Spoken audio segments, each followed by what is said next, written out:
शांति देवी अब अपने बेटे अभिमन्यु के साथ रहती थी। अभिमन्यु की शादी की उम्र हो गई थी, इसलिए शांति देवी अपने लिए बिल्कुल परफेक्ट बहू ढूंढ रही थी। अरे चंपा, कितने दिन हो गए तुझसे कहे रिश्ते के लिए, और तू तो मुझे एक भी गुनी लड़की नहीं दिखाती मेरे लड़के के लिए। अरे मैडम जी, आपकी तो फरमाइशें ही ख़त्म नहीं होती बहू को लेकर। हर चीज़ में तो आपको कमी निकालनी ही होती है। इस दुनिया में तो इतनी गुनी लड़की कहीं भी नहीं होती, कुछ ना कुछ कमियां तो उनमें होती ही है। अब तो मेरे पास आपके लड़के के लिए सिर्फ एक ही लड़की का रिश्ता है। गरीब घर से है, लेकिन दिखने में तो सुंदर ही है। बाकी अब आपकी मर्जी। शांति देवी के पास अब और कोई चारा नहीं था, इसलिए वो उस गरीब रिश्ते को ही स्वीकार कर लेती है और अपने बेटे की शादी बिजली से करवा देती है। लेकिन अभिमन्यु इस शादी से बिल्कुल भी खुश नहीं होता, क्योंकि बिजली उसके टाइप की लड़की बिल्कुल भी नहीं थी। सुनिए, आपको कोई चीज़ परेशान कर रही है क्या? शादी के वक्त आपका पूरा टाइम मूड ऑफ था और आप तो मुझसे बात भी नहीं करते। कुछ हुआ है क्या? बिजली, एक बात मैं तुम्हें साफ साफ बता देना चाहता हूँ। तुम मेरी पसंद की लड़की बिल्कुल भी नहीं हो। तुम में और मुझ में कोई समानता नहीं है। मुझे तो मेरे लिए एक मॉडर्न बीवी चाहिए थी, तुम्हारी जैसी गाँव की लड़की नहीं। सिर्फ सुंदर होना ही कुछ नहीं होता, दूसरे गुण भी बहुत मायने रखते हैं। मेरे लिए ये सिर्फ समझौते का रिश्ता है। बिजली को अभिमन्यु की बातों से बहुत तकलीफ होती है, लेकिन वो इस बात को भी समझती है कि रिश्ता अपनाने में धीरे धीरे समय लगता है। अगले दिन बिजली अभिमन्यु के लिए नाश्ता बनाकर लाती है। अरे भला, नाश्ते में तुमने ये क्या बनाया है? नाश्ते में मैंने आलू प्याज के पराठे बनाए हैं। क्या यार मम्मी, किस गवार को मेरे पल्ले बांध दिया। तुम्हें अपने पति की पसंद भी नहीं पता कि मुझे खाने में क्या पसंद है और क्या नहीं। आप ऐसा क्यों कह रहे हैं? इस खाने में क्या बुराई है? हर सुबह मैं नाश्ते में चीज़ सैंडविच खाता हूँ। चीज़ का नाम सुना भी है तुमने? गवार कहीं की। रहने दो, मैं बाहर ही कुछ खा लूँगा। बिजली के साथ आज तक किसी ने भी इतना बुरा बर्ताव नहीं करा था, और बिजली सोच में पड़ गई कि भला उसका और अभिमन्यु का रिश्ता कैसे टिकेगा। ऐसे ही कुछ दिन और बीत गए और अभिमन्यु ने दूसरी शादी कर ली। माँ, इस बिजली को यहाँ से चले जाने के लिए कह दीजिए। अब से आपकी बहू चेरी है। मैंने भला आपके लिए क्या कुछ नहीं करा और आप मेरे साथ ऐसा सलूक कर रहे हैं? मम्मी जी, आप इनसे कुछ कहती क्यों नहीं? अभिमन्यु, ये सब क्या है? मम्मी, चेरी बिजली की तरह बिल्कुल भी नहीं है। जैसी बहू आप चाहती थी, चेरी बिल्कुल वैसी ही है। हर चीज़ में परफेक्ट है चेरी, और इसका स्टेटस भी हमारे जैसा ही है। मैं इस गवार के साथ नहीं रह सकता। इसे यहाँ से चले जाने को कह दीजिए। हाँ हाँ, जो तेरे को पसंद है तू उसी के साथ रह। चल बिजली, अब मेरे बेटे को छोड़ दे और जल्दी से अपना सामान बांध ले। कई देर तक सभी में भैंसा भैंसी होती ही रही और आखिर में बिजली को हार माननी ही पड़ी और वहां से चले जाना पड़ा। बिजली के पास अब रहने के लिए भी कोई जगह नहीं थी, इसलिए वो जंगल में ही एक खाली झोपड़ी में रहने लगती है। मैंने सबके लिए कितना कुछ करा और सबने मुझे बदले में क्या ही दिया? नफरत। मैं अब खुद के लिए ही जीऊंगी, खुद के लिए ही पैसे कमाऊंगी। पैसे कमाने के लिए बिजली ने मजदूरी का काम शुरू कर दिया था, जिससे उसके घर के खर्चे निकल सकें। काम खत्म करने के बाद बिजली अपने घर ही जा रही होती है, तभी उसकी नजर एक गाय पर पड़ती है जो बहुत ज्यादा कमजोर और भूखी थी। ये बेचारी गाय तो कितनी मुसीबत में है। बिल्कुल ही लगता है जैसे इसने खाना ही नहीं खाया। इसको तो मुझे अपने साथ ही ले जाना चाहिए, नहीं तो बेचारी ये मर जाएगी। बिजली उस गाय को अपने साथ घर ले आती है और ज्यादा पैसे ना होते हुए भी वो गाय की खूब सेवा करती है। अरे, तुम तो बहुत प्यारी गाय हो। आज से मैं तुम्हारा नाम मोती रखती हूँ।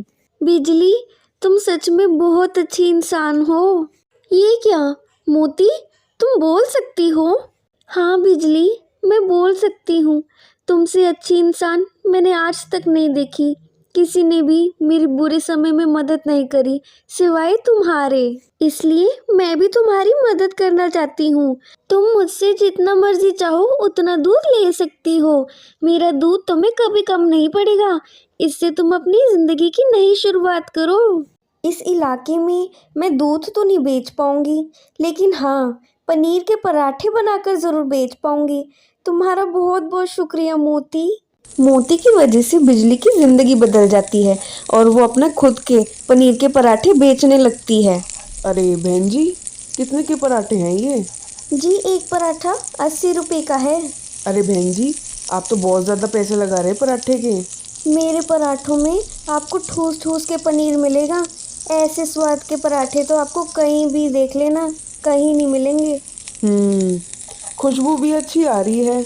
मुझे भी एक पराठा दे ही दीजिए। सभी लोगों को बिजली के हाथ के बने पनीर पराठे बहुत पसंद आते हैं और बहुत ही जल्द उसके बहुत भीड़ होने लगती है। ऐसे ही कुछ महीने बीत जाते हैं और बिजली अपनी मेहनत से खुद का ढाबा खोलती है, जहां लोग बड़े ही मजे से बिजली के बनाए खाने को खाते थे। एक दिन उसी ढाबे में अभिमन्यु और शांति देवी भी खाना खाने के लिए आते हैं। मम्मी जी, और आप दोनों भला यहाँ क्या कर रहे हैं? बिजली, तुम यहाँ पर हो? हम तुम्हें कब से कहाँ कहाँ नहीं ढूंढ रहे थे। तुम्हें यहाँ देखकर मुझे बहुत अच्छा लगा। आप भला मुझे क्यों ढूंढ रहे थे? अभिमन्यु का तुम्हें छोड़ने का फैसला बिल्कुल गलत था बहू। चेरी बहुत ही चालाक लोमड़ी थी। सारा दिन घर में लड़ाई झगड़े ही हो रहे थे। बहू, हम चाहते हैं कि तुम हमारे साथ वापस चलो और अपनी जिंदगी की नई शुरुआत करो। कमाल है, बहू ने घर छोड़ दिया तो सोचा पहली वाली को ही बकरी बनाकर वापस ले आते हैं और उससे सारे काम करवाएंगे, उसकी बेइज्जती करेंगे। नहीं बिजली, ऐसा कुछ नहीं है। मैं तुमसे अपनी गलतियों के लिए माफ़ी मांगना चाहता हूँ। जब से तुम घर छोड़कर गई हो, मुझे मेरी गलतियों का एहसास हो चुका है। मुझे मेरी ज़िंदगी में अब कोई परफेक्ट वाइफ नहीं चाहिए बिजली। मुझे सिर्फ तुम चाहिए। क्या तुम इस नालायक पति को एक मौका नहीं दोगी? अभिमन्यु की बातें सुनकर बिजली का दिल पिघल जाता है और उसके ससुराल वाले उसको मान सम्मान के साथ घर वापस ले आते हैं। गर्भवती औरत की जादुई मछली। बेलनपुर नाम के एक छोटे से गांव में बबलू लाल अपनी बीवी गंगा के साथ रह रहा था। उसकी पत्नी गंगा पेट से थी, इसलिए उसका पति उसके घर के काम करने में मदद करता था, जैसे बर्तन धोना और झाड़ू पोछा करना। गंगा को चावल के साथ मछली खाने का बहुत मन था, इसलिए वो अपने पति से कहती है, सुनिए, मेरा चावल के साथ मछली खाने का बहुत मन है। आप बाजार से मछली ले आइए। मछली? तुम्हें मछली खानी है? कितने सालों में हमने मछली खाई भी नहीं है और इतने सालों बाद अब तुम्हें मछली याद आ रही है। हमारे पास कोई पैसे हैं क्या जो हम मछली खरीद सकें? पैसे नहीं है तो क्या हुआ? मैंने कब कहा है कि बाजार से लाओ? नदी से पकड़ के ले आइए। मेरे को तो आज ही मछली खानी है। जल्दी जाइए और मछली पकड़ कर लाइए। गंगा के कहने पर बबलू मछली की तलाश में निकलता है और नदी किनारे पहुंचता है। पहले तो उसे कोई मछली दिखाई नहीं देती, लेकिन वो हिम्मत नहीं हारता। वो वहीं पे उस मछली का इंतजार करता है। थोड़ी देर बाद बबलू को एक मछली मिल जाती है, जिसको वो अपने जाल में पकड़ लेता है। ये लो गंगा, बड़ी ही मुश्किल से मुझे ये मछली मिली है। अब तुम इसे पकाकर चावल के साथ खा सकती हो। अच्छा हुआ जी जो आप आ गए। मुझे तो बहुत जोरों की भूख लग रही है और ये मछली देखकर तो मेरे मुंह में और पानी आ गया है। मैं फटाफट इसको जल्दी से पका देती हूँ। गंगा मछली को लेकर रसोई घर पहुंचती है और मछली पकाने की तैयारी करती है कि तभी उसे कोई आवाज सुनाई देती है। अरे अरे, कृपया करके मुझे मत मारो, मुझे मत पकाओ। मैं जीना चाहती हूँ। मैं इतनी जल्दी नहीं मरना चाहती। मेरे को मत मारो। हे भगवान, एक बोलने वाली मछली? पर ऐसे कैसे हो सकता है? मछली भी भला कभी बोलती है? क्या ये मेरा वहम है? ये सब सच है गंगा, ये सब मैंने ही बोला है। कृपया करके मुझे मत मारो। नहीं, ऐसा तो नहीं हो सकता। आज तो मेरा मछली खाने का बहुत ज़्यादा मन है। आज तो मुझसे बिल्कुल भी नहीं रुका जाएगा। तो मैं तो ऐसा बिल्कुल भी नहीं कर सकती। देखो, अगर तुम मुझे नहीं मारोगी तो उपहार के स्वरूप में मैं हर सुबह तुम्हें एक सोने की मोती दूंगी, और अगर मैंने तुम्हें सोने की मोती नहीं दी तो तुम उसी वक्त मुझे मार देना। पर कृपया करके अभी मुझे मत मारो। क्या? सोने की मोती दोगी? अरे वाह, अगर मुझे सोने की मोती मिल जाए तो मैं तुम्हारी जान बख्श सकती हूँ। ठीक है, मैं तुम्हें छोड़ देती हूँ, पर मुझे सोने की मोती देना मत भूलना। अगले दिन जब गंगा उठी तो वो हैरान रह गई थी क्योंकि उस मछली की बात सच निकली। उस पानी के बाउल में एक सोने की मोती थी। वाह मेरी मछली रानी वाह, तूने तो मेरे भाग खोल दिए। तूने तो सच में मुझे सोने की मोती दे दी।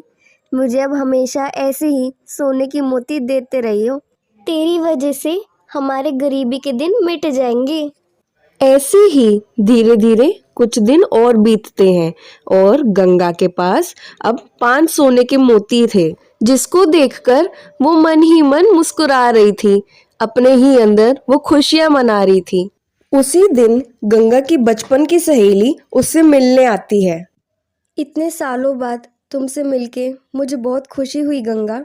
दरअसल मैं अपने बर्थडे पार्टी के लिए तुम्हें इनवाइट करने आई हूँ। तुम उस पार्टी में ज़रूर आना। हाँ रिमझिम, मैं तुम्हारी बर्थडे पार्टी में ज़रूर आऊँगी। वैसे क्या तुम हमेशा ऐसी ही साड़ियाँ घर में पहनती हो? हाँ, मेरे घर में तो सभी ऐसी साड़ियाँ पहनते हैं। मेरी शादी बहुत अच्छे घर में हुई है ना, इस वजह से।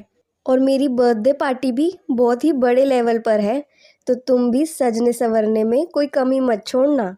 गंगा मन ही मन सोचती है, एक एक मोती से भला मेरा क्या होगा। लगता है मुझे उस मछली को ही काट देना चाहिए। उसके पेट में ही बहुत सारे सोने के मोती हैं। उन मोतियों से मैं खुद के लिए साड़ी और जेवर खरीदूंगी। हाँ ज़रूर, तुम देखती रह जाओगी। सोने के मोतियों के लालच में गंगा उस मछली को मार देती है और पछताती रह जाती है क्योंकि उस मछली में उसे सोने की मोतियां नहीं मिलती। इस मछली को मारकर तो मैंने तो अपने पैर पे ही कुल्हाड़ी मार ली। पहले एक मोती तो मिलता था, अब तो मुझे वो भी नहीं मिलेगा। मुझसे बहुत बड़ी गलती हो गई। अब क्या होगा?